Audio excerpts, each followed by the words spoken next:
Zee 24 तास एक पाऊल पुढे। राज्यातल्या दुष्काळग्रस्त भागातल्या जनावरांना आता काँग्रेसचा चारा मिळणार आहे।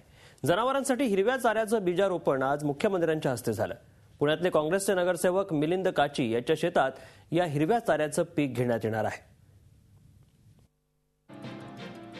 चारा उगवायला अजून अवकाश आहे, मात्र या रानात काँग्रेसचं पीक जोमात आहे। मोकळं रान काँग्रेसच्या झेंड्यांनी भरून गेलंय।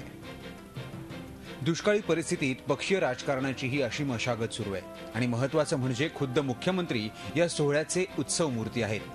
त्यांच्या हस्ते आणि काँग्रेसच्या अनेक नेत्यांच्या उपस्थितीत हिरव्या चाऱ्याचं बीजारोपण झालं, ज्याचं मुख्यमंत्र्यांनी तोंड भरून कौतुक केलं। ज्या ठिकाणी चारा नाही, कारण पाणी नाही, त्या ठिकाणी इथून चारा सरकारने पाठवण्यात येईल।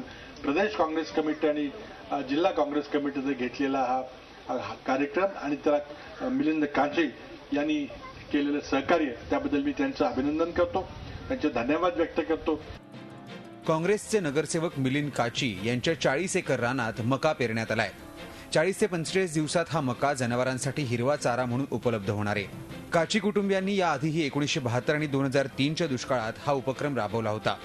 त्यांच्या शेतात सुमारे 1000 टन चारा निघणार आहे। तो चारा दुष्काळग्रस्त भागात पाठवला जाणार आहे। 72 सालामध्ये आम्ही केलेला होता, 2004 सालामध्ये आम्ही केलेला होता, पण हा एवढा मोठ्या प्रमाणावर जो प्रकल्प आम्ही राबवतोय, कारण की आम्हाला पूर्व अनुभव आहे, त्यामुळे आम्ही हा प्रकल्प निश्चित व्यवस्थित पार करू आणि साधारणतः 1000 टन चारा आम्ही दुष्काळग्रस्त भागांना नक्कीच पोहोचवू। सरकारी पातळीवर फारसं काही होत नाही म्हटल्यावर वैयक्तिक किंवा पक्षीय पातळीवर सुरू असलेले असे उपक्रम निश्चितच कौतुकास्पद आहेत।